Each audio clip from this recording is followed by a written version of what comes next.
So you're going to tell us when we're live by looking at your... Yeah, because that's how it's been.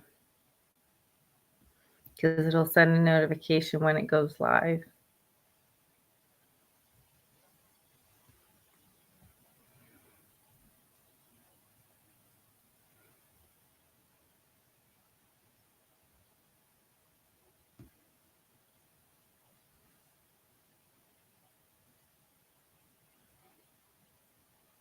Oh, and we're live. It hasn't shown anything, but it says that you're live now.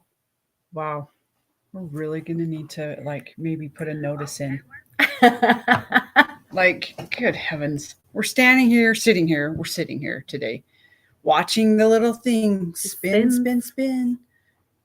It actually does this. It goes spin, spin, spin, spin, spin. It's been doing it for like 3 minutes. Yeah. But evidently we've been on for 2, so. There you go. Hey, it's Wednesday. Welcome to another Wednesday where live and unscripted takes place. Thank you for those of you who may have been looking for it at 11 o'clock today. You got to do a little bit of a schedule change, but I'm happy to come to you live now at 5 something, 5:20 maybe? Something like that. Oh, I think it says 5:16. I like that we have some flexibility in that, and that if you missed it live, you can find it recorded over at The Righteous Rebels Facebook group and also on therighteousrebels.com / live and unscripted. Live and unscripted.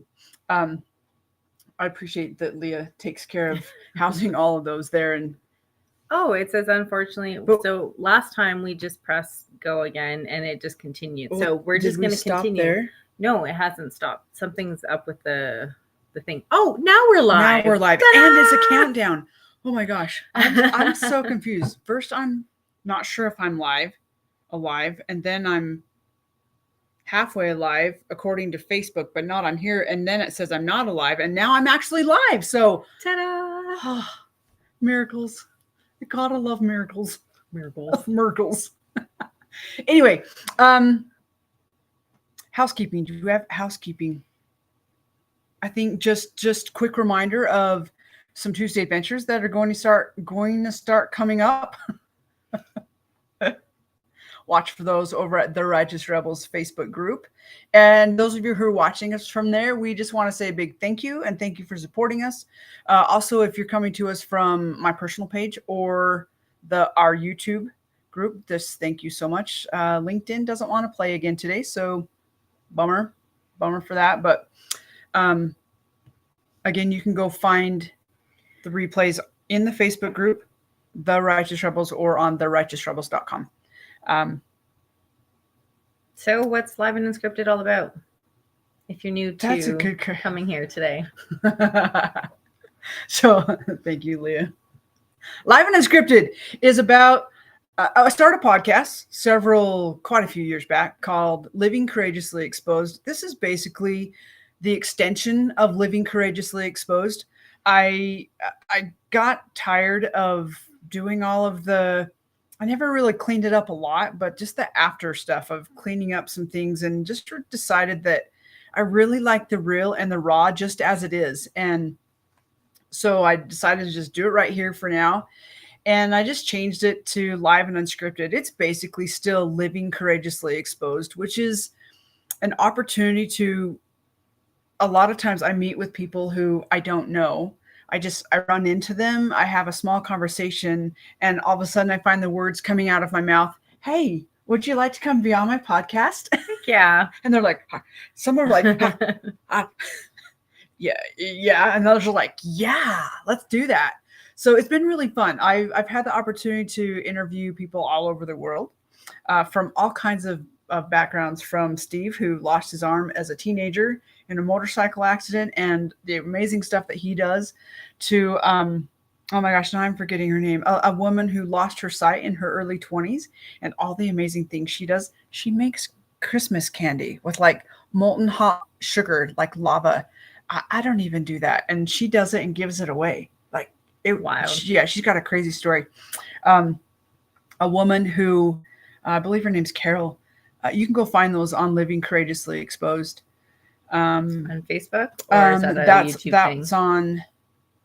You should be able to find it on anywhere that podcasts are housed. It was across several platforms. So Okay. it was at that point it was Anchor. Now I believe that's Spotify. Yeah. But you should be able to look it up and find it. But a woman who was an athlete, an Olympic athlete, and then was diagnosed with MS, and how that shifted her life, and how she decided to change and change her sport so that she could still compete as an Olympic athlete. That was a really great interview as well. So basically, I just love interviewing everyday people who have everyday lives. Some people have extraordinary things, and the reality is we all have extraordinary things. So these conversations are an opportunity to come together, meeting new people while we're talking in front of all of you, and this opportunity to get to know each other and learn what it's like to like get to know somebody, ask questions, to feel out, to actually listen, so you know what questions to ask and how to really get in and know somebody. And it's amazing it's vulnerable too. It's extremely vulnerable on both ends. Yeah, because I've had a few where I'm like, oh, I've been really scared because they have a title or they have a demeanor about them, but I feel inspired to interview them. And they're some of my favorites. One guy he actually was my life coach for a couple of years after we did a couple of interviews. So there's no questions, prescripted questions. It is, I ask one question at the very beginning, which is just kind of a fun, kind of breaking the ice kind of question. It catches people a little bit off guard, which I think is so cute. And then from there, really, it's just letting inspiration be the guide. They are real, and sometimes they're really raw. And I have loved pretty much every one of them. There's so many times I come away and I'm just like, what? Wow. Leah actually has one from about November of 2022. So go check that one out. It was really good. Talk about raw and real. She just dove right in. Well, it's the questions that you were asking after the beginning question that was like, no, but really, what was that like? And I dodged the first time, but then you're like, this keeps coming to me, and you asked it again in a different way. I was like, okay, here we go. I honestly was taken back a little bit, because some guests don't necessarily want to play like that, which is totally fine. But the ones who really are like, okay, you want to go there and you're willing to hold that space for me, and they dive right in, and you did that. And it just was, beautiful, beautiful conversation. They're real. Yeah.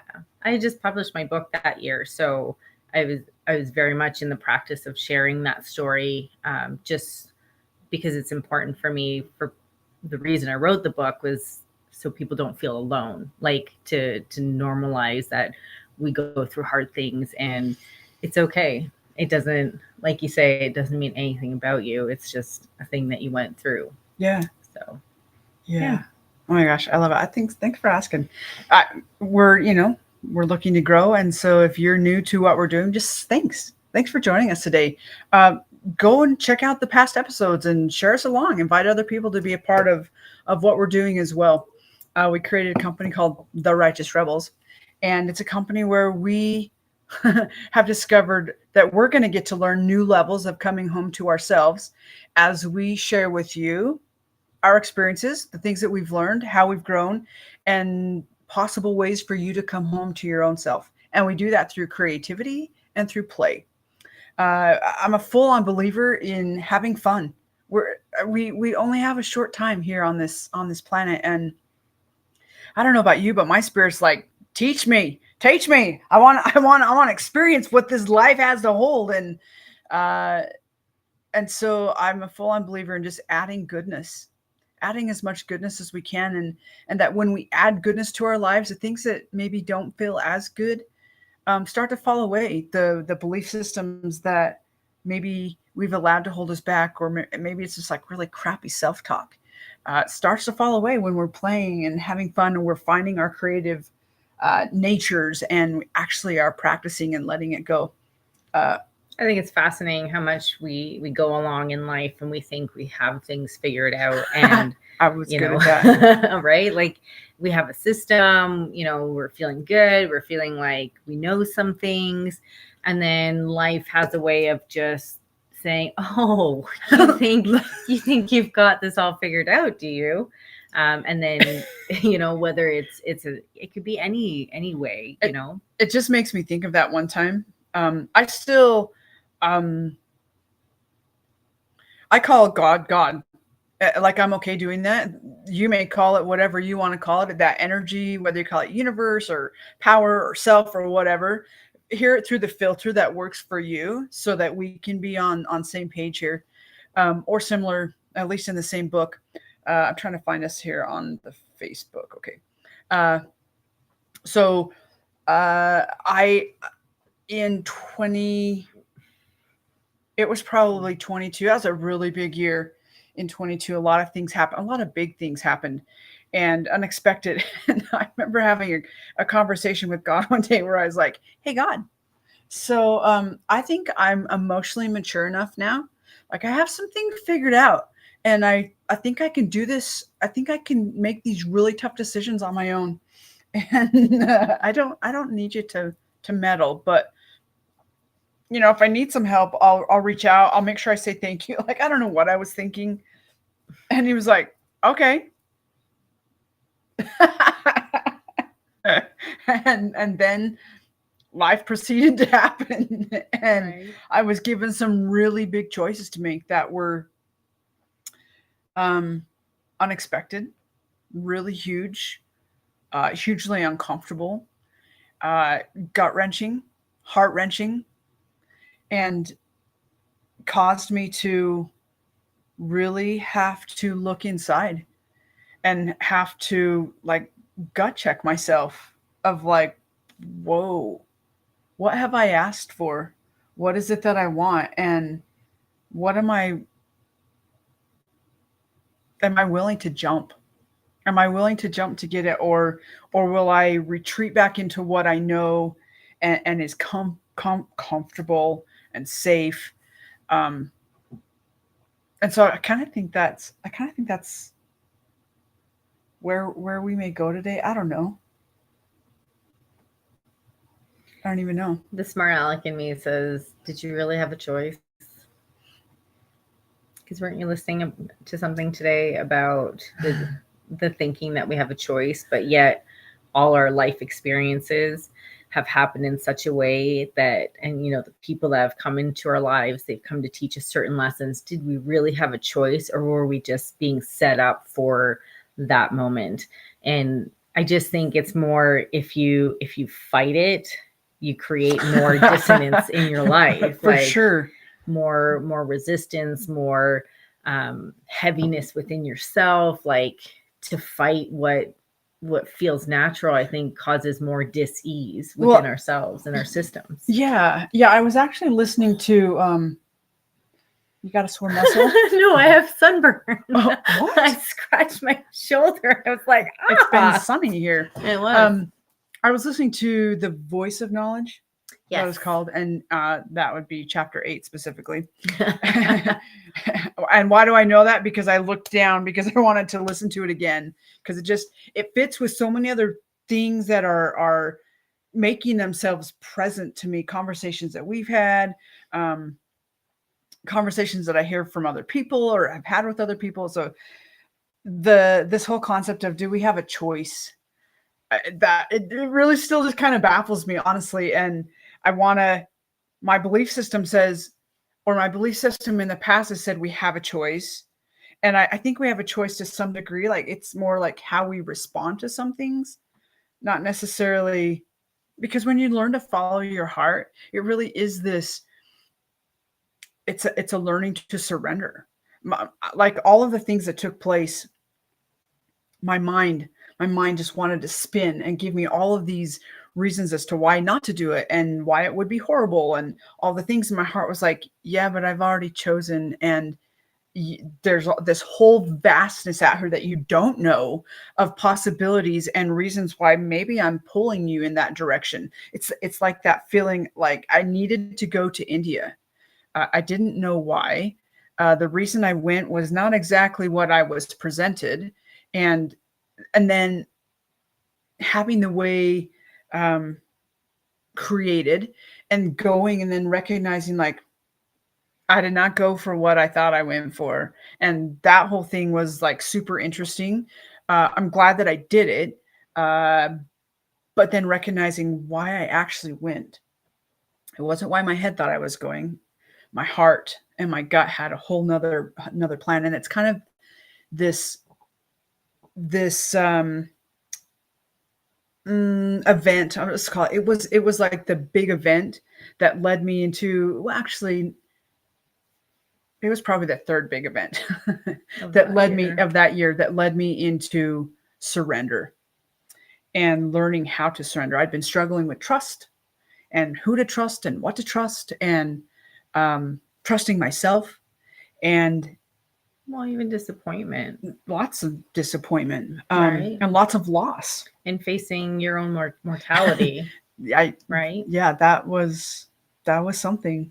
I think it's so fascinating when you talk about like making that shift, and how when we're presented with the cliff, I'm going to call it, we can only know what our past has already experienced, right? We and that's like our automatic go-to. I can only move from a place of, I already know what could happen, and this happened to so and so, and you draw from any experience to try and make it, instead of looking at what the possibilities could. But it's so automatic, we don't even realize that we're doing it, right? It can stop us. Absolutely, it can, and there's been plenty of times in my world that has stopped me, because we do this amazing. We're like so gifted and talented at this skill of reaching backwards into our lives and grabbing the shiz and pulling it right through the present and splashing it out into the future, and being like, see, I can't do that because it's right there. When it's not even there. It happened clear back there, and yet we're bringing it. I've wanted to pay attention to that. I have paid attention to that. But and it's comfort. You know that. You know absolutely how to deal with that, and you know how to move through that. You know how to, the roles that you play when you have that experience. It's going into the void is it's scary. It's like jumping off the cliff, and am I gonna fall to my death, or am I gonna fly? And when you have people around you who love you and are well-intentioned and have their own stories and their own concerns and their own fears and their own histories, saying things like, what the hell are you doing? Like, what, do you even know what you're doing? And why would you blow your life up? Why would you blow your life up? And you don't even know, you're just jumping. You don't even have it. And to have to say, I'm doing that, and I actually feel okay with it. I can't even tell you why. I can't even give you any kind of words that give you comfort, other than to say it feels right. This the thing that my heart is speaking to me, and that my gut is speaking to me, and they're actually in coherence with my mind, and there's peace. That was the biggest thing. I think a sense of calm. There was the sense of calm and the sense of peace that just rushed in once I was able to just open my hands and say, I don't know. I'm gonna fall. And I always say, it was like, I think we said this maybe last week, like one of God's greatest punks on me. Oh. It's like, I think I'm starting a business for these and these reasons. And he's like, I have other plans. Go ahead and start your business. Right. I have other plans that are going to be taking place as you do that. Speaking of just coming home to myself, and but it's been challenging, absolutely, just to find ways to talk about it, which is kind of what we were talking about yesterday. And like, how do we talk about these things in a way that's respectful, in a way that honors, our people and our decisions and our path, especially when you don't know the end result. Like I find it so easy when you're already there. You can, say, this is how I got here. I went through some hard stuff, but when you're in that process, I feel like it's harder to talk about, because you don't have the proof or the end result to show this is what worked. You're in the active creation of that path. and that he's in the act of creation. Well, and we live in a world where we have so many things instantly at our access, and we have come to expect that and want it instead of recognizing that, like Rilke, that he's got a quote basically about walking or living the questions, and in some distant day you'll walk yourself into the answer. Kelly says, hi, Kelly. She says, I think if you're jumping, that's amazing and brave, and you do you. Thank you. Thank you, Kelly. I'm like, I have some feels in regards to some of that.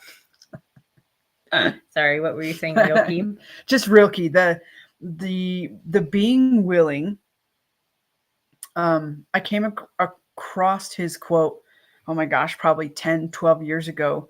And I don't remember the whole thing in the moment, but the basis is to live the questions, and knowing and trusting that you will walk yourself into the answer when your soul or your humanness is ready to receive and have the answer. And I think that's been part of what this whole surrender process for me is. And I believe that's what I'm here to partly teach you as rebels in coming home to yourself. Is I'm not going to give you the answers, because I don't have the answers for you. Nobody has the answers for you. I don't care what they say. Nobody has the answers for you. Only you have the answers. I can give you my experiences that assisted me in getting there and into those places, and some of the steps and tools that I have. Happy to share those as part of what we do. And we're going to have a whole heck of a lot of fun while we do it. But seriously, anyone who tells you they have the answers, like, check in. I think it's hard though, because we grow up with our parents having the answers, so we're used to having someone to guide us and to tell us what to do, or whether it's at school or whether it's in our church, or whether it's like a sport, someone's always telling you what to do. And so when you're in this space of like freedom that we all think we want, it's scary. Like, well, and you don't know what the right thing is, right? Like, yeah. So having to navigate that, what that looks like, and asking, having the calm, or not even the calm,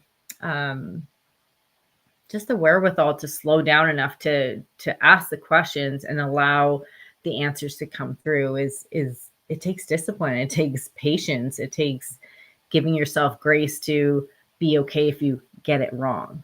I just don't, right? But I don't think there's ever really a wrong. I kind of stopped believing in right and wrong long ago. It's about choices. That one of my favorite quotes is by a fellow named Buckminster Fuller.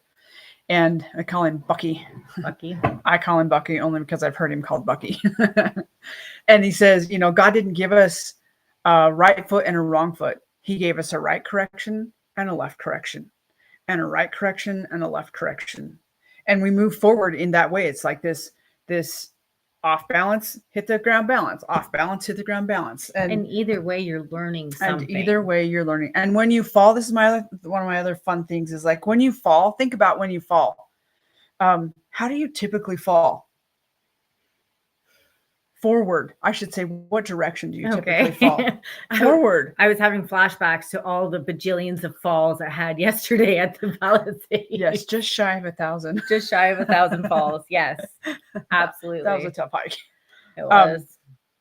Hindered by snow and other obstacles, but when you fell, almost every time you fell forward. Yeah. And which is progress. It's progress. We've moved forward in the process of falling. And if by chance you fall backwards, okay, you fell backwards. It doesn't matter. Yeah. And it means nothing about you. So it's just this movement forward. And I grew up with right and wrong. Sometimes I still want to use the vernacular right and wrong just because it's so deeply ingrained. And I get to remind myself, like, it's not about right or wrong. It's just about making a choice that sits well inside of my being. Yeah. And which honestly can be really challenging when I know it's not going to sit well with all of the people outside of my being, or a lot of people outside of my being. Or what's expected of you. Like, even it doesn't even have to be people directly, but it's just the expectations that you've grown up with of how it should be, or what's the right way. Mm-hmm. Right. Mm-hmm. Um, Making a decision from, you know, your being that your being is okay with, versus making a decision because people around you are influencing that decision. Mm-hmm. Was where you were. Well, I know. I was just thinking like where to go, like from that, and thinking about the various things that we've talked about. And she asked me a question yesterday about have I ever read a book that I felt irritated by because I didn't feel like I could make the changes or the choices that were presented inside of the material, or even the ideas in it were so jarring to your how you think and process your world that it's just jarring. It's not even to do things, but it's even just the ideas that could be like even getting there. Well, and then it was interesting because it got me thinking, and we had a good conversation about that.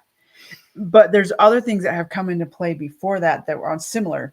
So we got home from adventure, and then came across this movie called Free Guy.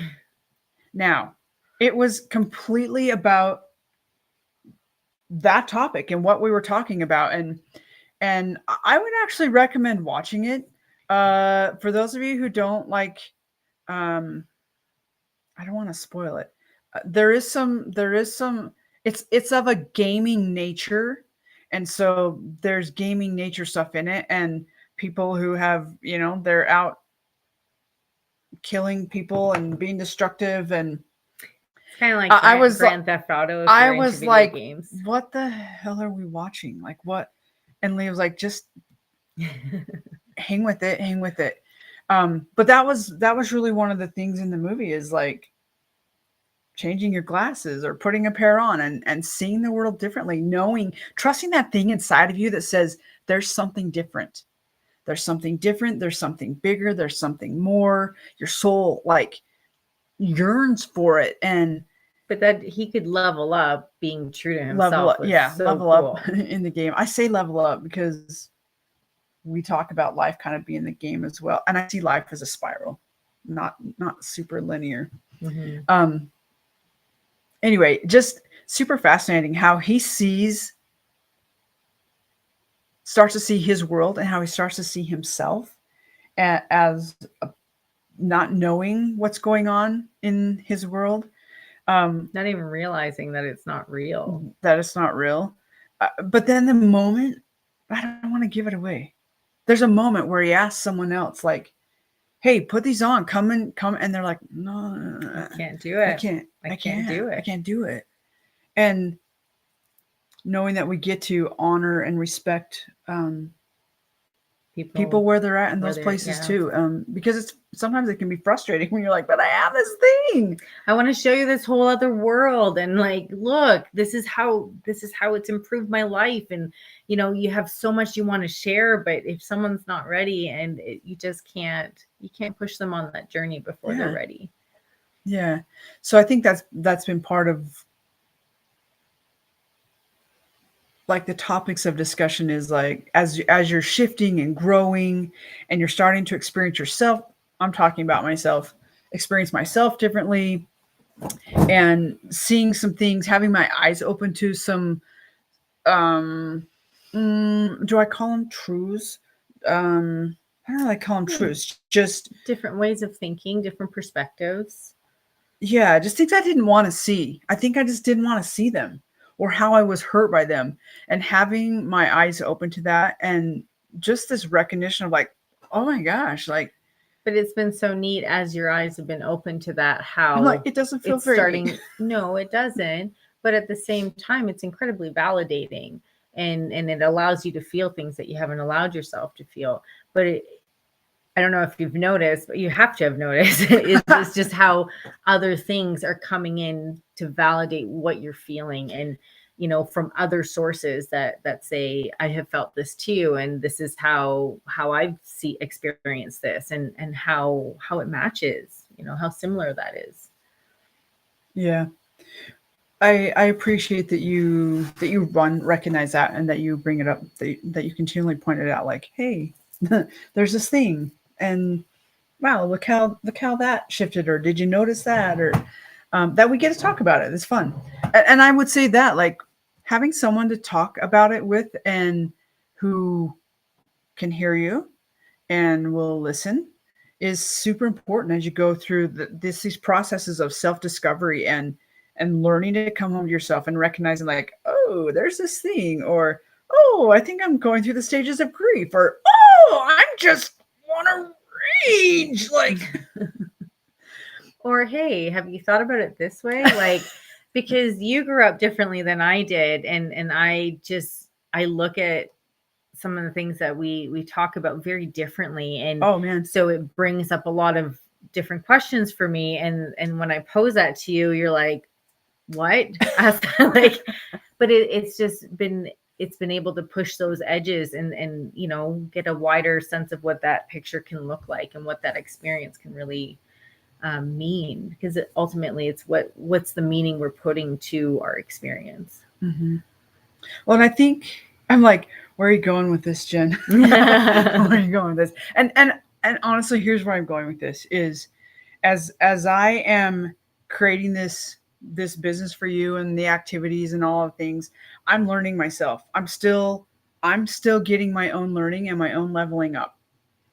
And there are things that I haven't said, or that I haven't known that I needed to say, or I haven't known how to say them, because I have lived a majority of my life pleasing other people, even though I recognized long ago that I fell into the habits of people pleasing, and It's started easy to do. absolutely It feels good. right. Until it doesn't. I knew how to get love. I knew what those boundaries were, and I didn't like being in trouble, and I don't like when people are mad at me, and all of those things. I don't like to feel like I've hurt somebody, whether intentional or not. And I'm getting this, like, as my life has shifted, I I've become more brave, but at the same time, I also have shrunk. And I'm in this new space of recognizing why the shrinking. And it's because I have always been really good at giving the answers that are expected, acting and showing up in ways that are expected, that make other people happy and comfortable, and that's pleasing to them. And I maybe have expected that in different parts of my world and my life as well, but just this place of, when I talk about the rage and the emotions, like, really recognizing what I have held down, what I have held back, and what I have not said. We talked to you last week a little bit about the statement, if you don't, so this is in regards to religion, specifically the LDS religion. There's this statement that goes around that says, if you don't believe it, or you don't like it, why don't you just leave it alone? Which is a very damaging statement. And we talked about it last week, just about why you can't leave it alone. It's because it's a part of who you are. It's a part of who I am. And I recognized the other day that, actually, it was just this morning,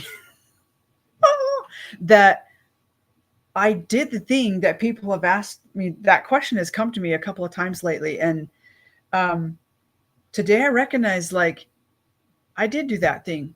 I did back away quietly. I haven't said anything. I don't talk about my experience inside of the church, although it was mostly beautiful. I am just now recognizing things that maybe were more hurtful than I recognized or wanted to admit, because it was a part of who I was. I loved it. I lived it. I was good at it. I I supported my kid when she wanted to go on a mission. I even had the conversation with her that if she needed to disown me in order to go on a mission, that she could do that. But I didn't tell anybody about that. I didn't have conversations. I haven't spoken poorly. And the reality is, I've only hurt myself. And I'm done hurting myself in order to make you feel okay. And that is no disrespect. That is set out of zero disrespect for anybody, but learning to take back my own energy and my own power and respect for myself. And so I feel like the assumption when that phrase is said is like, if you can't leave it alone, it implies like you're looking to make it wrong, and that's no, that couldn't be farther from the truth. Like in going, in this last year, understanding more about your deconstruction that way, it's more about understanding where it's held you back, and the barriers that, intentional or conscious or not conscious, how those barriers have been put up. And it in no way, like, I've never had you talk poorly about the religion, or I haven't had that experience with you. And I mean, let's be real. I have angry moments. Sure. I have angry moments, but it's out of things that have occurred. Sure. But I have. But it's never, I'm just saying, it's never felt like bashing or putting down. It's just more like what your experience has been, not being a part of the church that you love so much. And I'm like, how can you leave something alone that was part of your very identity? There was a really great example. What were we listening to? Like, how do you, I think they had it, the relation was to a marriage. Like, is that, oh yeah, we were reading. So if you don't know, the musician David Archuleta put out a song. This actually, he put it out last week on the 28th, called Hell Together. I think it's an absolutely beautiful song. I know it's pushing a lot of buttons. It's also supporting a lot of people who don't feel like their voices are heard. And it's causing a bit of a stir, which is absolutely beautiful, honestly. And I salute and celebrate his bravery. And it's interesting because I was in my own process that way. When you talk about other things coming in and supporting how I've been feeling and the giving language. Yeah, putting language and just like, I don't know, validating my own lived experience and how I haven't said things and how I just have tried to keep the peace with all the people around me who still practice and love and the religion that I grew up in and that I loved. These are people that I love and that I have deep respect for. But we were reading he did an article with the Music Times, and inside of there, he's writing a memoir. And in the article, he states that he brings up the comment, like, because people are like, why do you have to do this? Why can't you just leave it alone? He's like, I'm not out preaching against the doctrine. I'm not saying anything bad about the doctrine. I'm sharing my lived experience and what it was. And why are you looking in and talking about my lived experience? Why do you get to have a say on that? And I think that's the piece that I am learning as well, which is why I was appreciative of his bravery and that he has the platforms that he has, that he can do that and take some of those hits that maybe I've been afraid to take. Not maybe, I've been afraid to take because I already feel hurt by that. And for context, because I wasn't aware, in the religion, there's I don't know, is it the miracle of forgiveness, where they talk about if you're gay, that's like next to being a murderer. And I remember when I first learned that, how shocking that is. And you could be excommunicated, shunned but not shunned, like, I don't know what that's called. Call it shunning. No, but there's definitely a feel like you almost become like a second-class citizen. And not that those are necessarily things that, well, maybe in your TED Talk, but just that feeling of what's that, less than, because I don't fit into this anymore. and feeling like you don't belong in something that you grew up believing wholeheartedly is devastating. And I don't think you can't leave it alone. It's your whole life. Well, So. yeah, thank you. Well, it was interesting too in that article that you were stating. Oh yeah, I think it's his attorney maybe says to him like, "How can that's The like editor. asking someone who's been married for 30 years to not talk about their marriage or their partner of 30 years because you can't do that. It's a huge part of who you are and your lived experience and." Especially when it was a positive experience. It was a positive experience in a lot of ways. Absolutely. And I think for me, part of that not leaving it alone is just it's still learning. I grew up as a learner and wanting to know more, and um, I just find it fascinating. Um, I'm still wanting to check myself. I'm wanting to check myself. Um, it's that statement of why can't I leave it alone? But if I choose to leave quietly, you don't leave me alone. There's always invitations to come back or people on my doorstep, which I'm grateful to have to be checked in on. I love it when the missionaries come to my door because they're somebody's kids and they're out doing what they love and believe in, and I let them share a message because it's beautiful, and I appreciate that. But don't tell me that don't give me that when you're the very one who doesn't leave us alone. Let's have a conversation. I would much rather have a conversation than just throw out statements that are shaming and damaging and silencing and or I'm trying to save you. Come back in. Yeah. This is how this is wrong. I would rather have an invitation to a conversation, um, or extend one and have you come and sit down and let's talk and listen. Uh, Life is so much more beautiful and full and rich when that stuff takes place.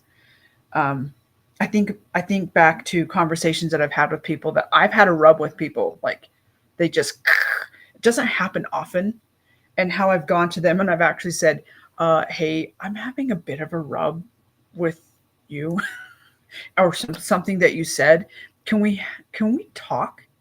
And I always come away humbled, and I learned something. I learned something about myself, and I learned something about them, and I just this is my invitation to you to stop saying that. I know I said that last week, but really truly stop and invite someone to a conversation and say, "Help me understand. Help me understand. Let me hear your heart. Let me get to know who you are." And gosh dang it, give people the room to change because we're not here to stay the same. We weren't put here on this planet to stay the same, to stay inside our comfort zones. We were put here to grow. We were put here to learn and to progress and to reach higher kingdoms if that's what your religion or tenets believe. But we got to allow people the space to change, starting with ourselves. And I think for me, that's been one of the scary things is allowing myself to change and like what that might look like. And um, it feels really scary and it feels really exciting. Yeah. It's the putting on the glasses. Like that really struck me last night, just how that was presented. And I thought about how many times I haven't been willing to put on the glasses. What could that mean though when you put on the glasses? Like what does that bring up for you? It was scary. Like that meant I was stepping into the world, or that I would I mean people have actually said this to me, but it's what I learned as a younger person. Like if I step outside of it, like I'll be a bum, or I'll be in the gutter, or I'll be drinking or having drugs, or out having sexual encounters, or I'll be I don't get the blessings. And so I was afraid because I knew what was inside, but I didn't know what was outside. And the reality, it's kind of like that picture of the fish in a fishbowl that's then set in the ocean. And you can see it, but you only know that, like, but there's so much more. And my soul wants to know so much more. Like, really, for my whole life, it's called for that. And I think I was really afraid to step out into that. And now I kind of don't have a choice, because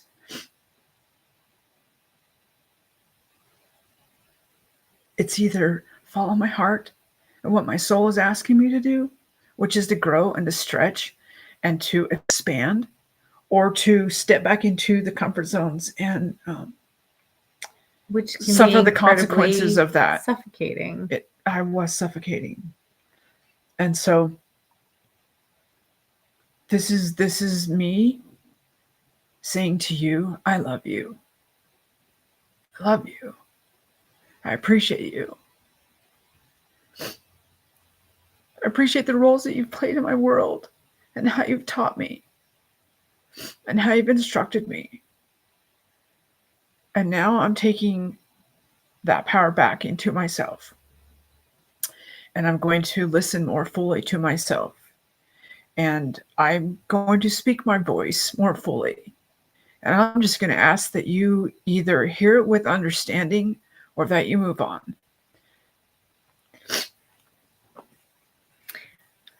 It's really scary to say. Right. And it's also really brave. And it's just watching your journey to get to that point, and having to feel the feels that you've gotten to feel has been, it's been heartbreaking to watch, but also seeing your growth in that. It's been powerful to watch as well. I'm not one who, thank you. I'm not one who loves to cut people out of my world. In fact, I really suck at it because I love people. And it's not that I am going to cut people out of my world, but I am going to stop betraying myself and start honoring that. It's affected my health to not do that. It's affected my income. It's affected my, how I live my life. And I'm done with that. I'm my soul and my spirit are big, and they want to play big. And if you want to play big with me, oh my gosh, my door is open. My door is open to you. But if it doesn't work for you, I'm totally okay with that too.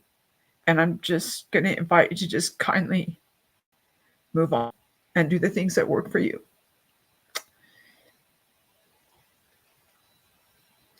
Whew.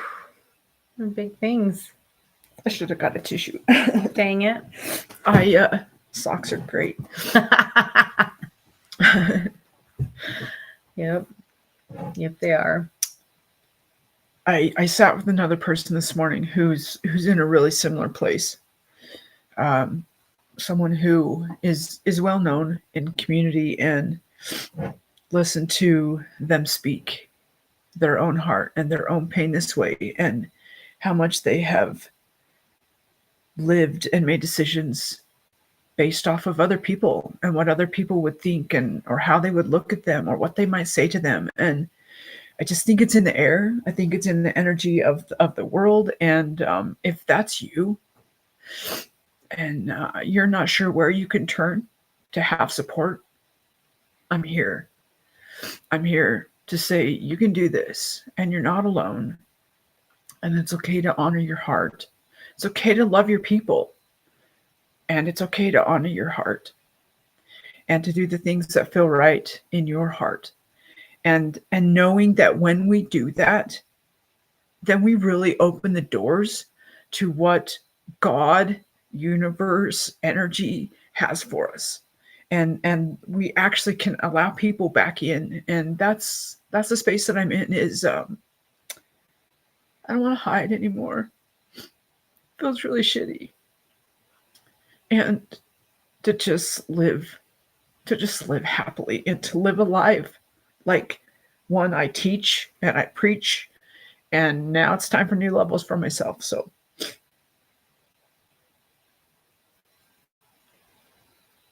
There's safety in hiding. I'm not ashamed of it. It does make me sad. I've wanted to judge that for myself. That you feel like you've been hiding. Yeah, like I don't know that I even recognized that I was doing it intentionally. Like it wasn't an intentional thing. I was still living. I was still putting myself out there. Even on days I didn't want to, it was just like I have to keep doing this. So I didn't completely fade away. Yeah. It keeps you just showing up. I know for myself, I think the hiding, I don't know if it's hiding necessarily or hibernation. I feel like just taking time to rest and process and really get a sense of where I'm at. I think for myself, it's been more, I lived a certain way for 20 years and that was my whole life. And I'm in a space right now where I'm completely reinventing what all of that means. It's big. It's really big. It is big. And watching you go through that process is sometimes heart-wrenching, and at the same time it's exciting to see the growth as well. It's like the new little shoots and buds coming up. What is this going to flourish into? And I think it's just to say, wherever you're at and whatever changes you're going through, it's okay to take some time to just rest and just to be with yourself, and with all the newness and, you know, all the changes and just the emotional landscape. Yeah, you know, I just think maybe it's not hiding. Actually, maybe it's not hiding. It's just a pulling back. And I was just thinking about winter. Winter's, and you said the word rest, taking time to rest and recuperate and rejuvenate. And you know, everything around us does it. Yeah. We don't have crops in the winter here. The soil takes a rest, and it starts to renourish itself. The trees let go of their leaves and they come inside themselves and save that energy for when they're going to bloom and need it to, you know, be out in full bloom. And I think maybe that's more, is just the pulling back and the resting, coming into myself.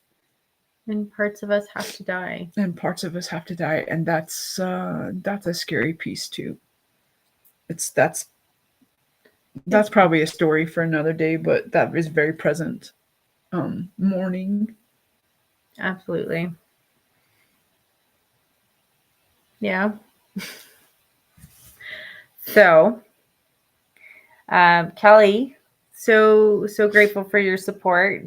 You say, love you guys. How you share your journeys with us is inspiring, and love your hearts and your beautiful souls, sending healing, loving vibes.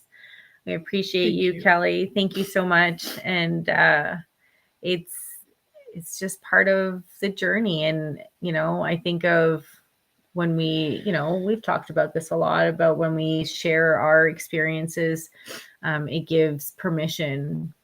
It gives us a different example. You know, I grew up with certain examples and ways of being. And it wasn't until I got introduced to podcasts and books that I realized there was so much more out there than what I was programmed with, and having the opportunity to reprogram and readjust and be an active creator of what I want my life to look like. Yeah. I really appreciate you saying that, because it reminds me of the times when I was following what I knew, what I loved, what I believed in, and I didn't seek some assistance and help because I didn't want to be influenced by those things. And I waited way longer than I probably should have. And but when I did reach out, I thought, my gosh, like, why did I not do this sooner? This was a resource that made me feel not so alone. It helped me start to understand myself better, because I got to hear other people's stories and their experiences, and I got to make new friends who understood a portion of my life, and they didn't judge it. They just said, dang, welcome. and we're here for you when you need it. And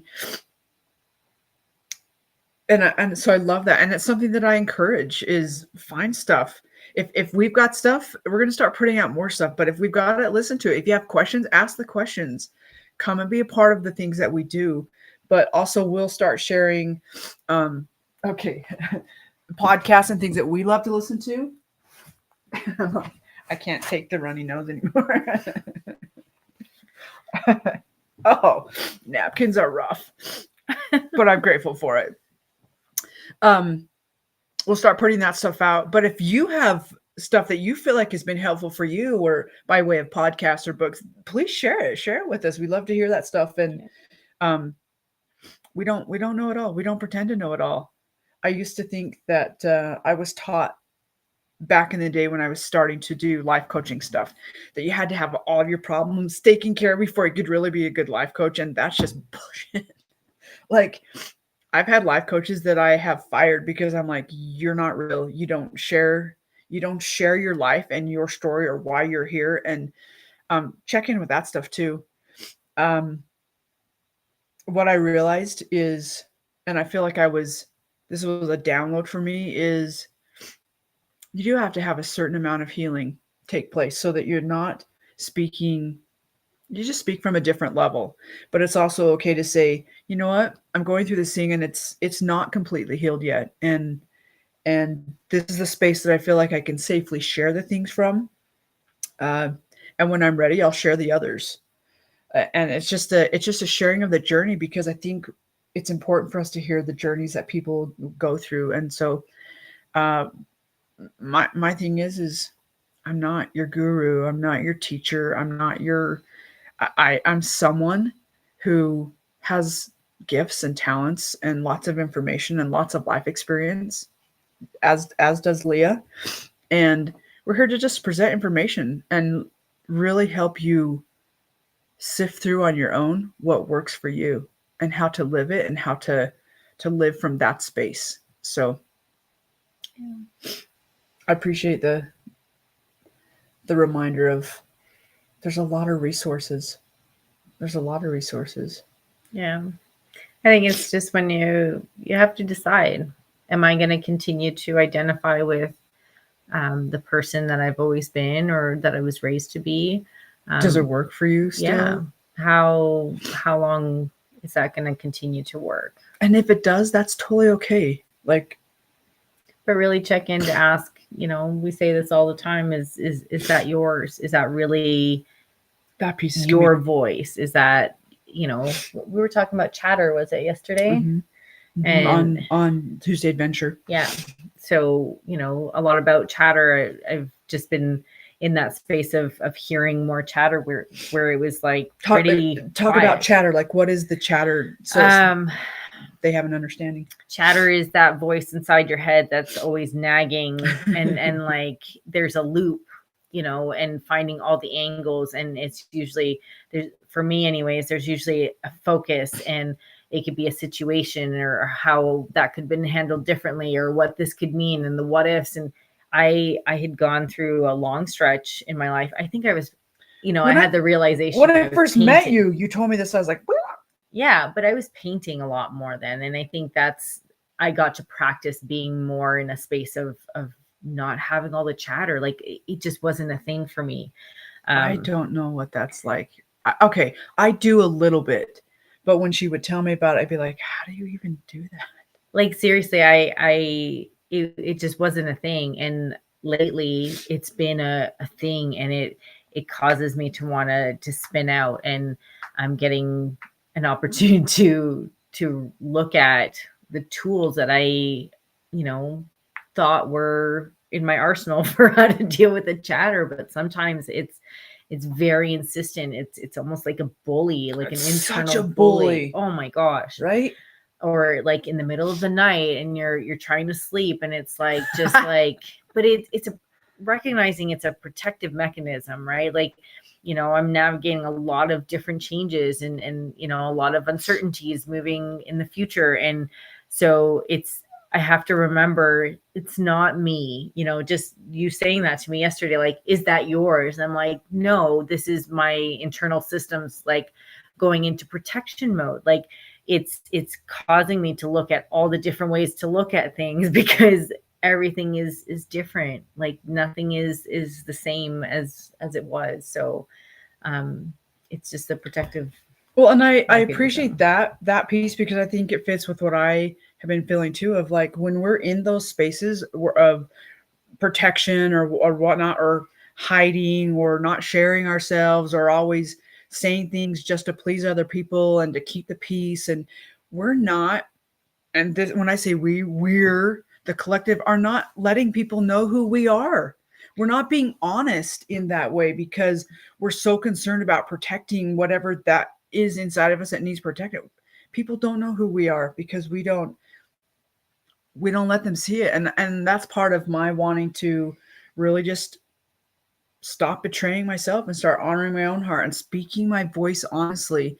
And it's not a jab at it's not a jab else. at anything. It's me sharing my experience, because I want to share me with you, and for you to know who I am more fully. And or even if it reaches someone that's on the precipice of that, or doesn't know how to talk about it, or doesn't feel like they can talk about it, just to know someone else is out there is incredible. It's a lifeline sometimes for people. Just to be a safe space, or to know someone that's going through that. So I appreciate that just a lot. Yeah. Oh my gosh. Well, I feel myself like, ooh, am I going to have a vulnerability coma when we turn this off in just a second here? And the reality is, I might. The reality is I might. But I'm just gonna acknowledge it, and I'm gonna let it move through, because I know I've spoken my heart, and I know the intention with which I speak, and it's to bring goodness to the world. Always to bring goodness to the world. And so the thing is, you can't account for how everyone's going to feel, and it's challenging, but you can't be responsible for how other people feel, and guard their feelings. And like you said, you're going to drown yourself to protect everyone else's feelings. Yeah. So I'm just going to say this. When I was back in the day, when I was in the book club that I got to do at my friend Gayleen's house, and to sit with those women and study the 12 steps and learn that amazing program, and how it can really assist a person's life, and recognizing that we all could use it. I also was in a space of about 3 years of intense feeding by, like, spiritual feeding by fire hose. I learned incredible things, and I learned incredible things about myself, and I learned about asking for what you need. And for a while, I was pretty good at practicing that. I was also doing a lot of ultra running, trail running, and getting ready to run some 100-milers and any of the races that I would run. So one of the things I practiced was I would take a piece of paper to book club, to these people who I know had love for me and loved me. And I would ask them, like, hey, I'm going to go do this hard thing, and I would like to invite you to be with me. And the way that you can be with me is I'm going to pass around this piece of paper during book club today. And if you'd like to write a love note to me, that would be amazing. Or just something that is supportive or uplifting. And what I'm going to do is I have a pocket on my race vest right here by my heart. And I'm going to fold it up, and I'm going to put it in a baggie, and I'm going to wait to read it till the night before the actual event, so that as I go to sleep and as I wake up, I have all of this yummy love notes in my mind and in my heart. And it was some of the most beautiful things for me. And in these deep, like, challenging moments where I'm questioning my life choices out on the trail, like, why do you do this to yourself? I knew that I could do this, and I had all that love, like, right there and I had read it, I carried it with me, and I could see their faces. And so this is me practicing something that's felt scary. I'm going to ask for a love note. I'm going to ask for a love note. And if it's something that doesn't feel right for you, that's totally okay. Move on by. Move on by. And if you need one, let me know. I'll give it back.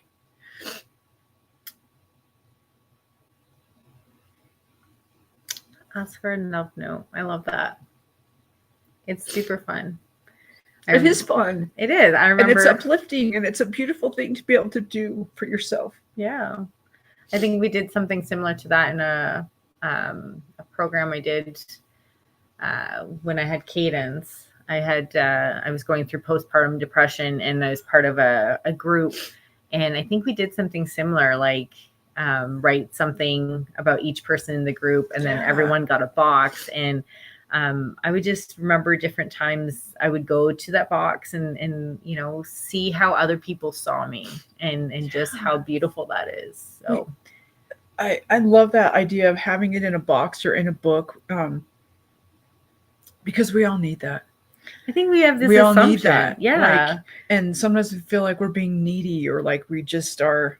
It's not that. Like, we're human beings. Well, it reminds me of a conversation we had a while ago of like the impressions that we give, like that we, people make assumptions about our lives, and that we don't need the validation, or we don't need the encouragement, or we don't need, like, there's very little encouragement that I need, but it's super nice to have when you get it, and just what a boost. Or sometimes even when you get it, like you just said, or those moments when you find yourself in a slump, or you're facing some challenging things, to be able to pull that stuff out and go, I am loved. Yeah. Like, there are people out there who love me, because sometimes you forget when you're in those spaces. Or you feel like gross within yourself. Like, you feel like nothing I'm doing is right, and I can't do anything, and this is upsetting that person. It's that reminder of I do have goodness, and people do see goodness in me. And I love that. So yeah, share some love in the comments, or send a personal message to Jen and share some love. I'm just going to say thank you. Vulnerability day. So yeah. Yeah. But it was powerful. It was powerful. So thank you. Yeah. And thank you. Thank you for holding space as I step into this new part of my journey, a new part of my lived experience. And just thank you. I love you. I appreciate you. I appreciate how you've supported me over the years. And I look forward to what that looks like in the future, with me standing in a different place with myself, and also in a different place with you. I think you're amazing. And with that, pay attention to the Righteous Rebel group for upcoming challenges and events. We'll be posting them there. And if you're not signed up for the river trip or want to know more, you can check that out at therighteousrebels.com. It's more than a river trip, friends. Like, it's life coaching on crack. Like, you're going to get 3 months of life coaching put together in a week, and you're going to get far more time with us than you would if you purchased a coaching package. Plus all of the lessons right there in nature and on the river that they have to offer. And it's going to be worth every penny of your investment of time and dollars. And I just encourage you to come. Like, it's really life-changing. We were told glasses.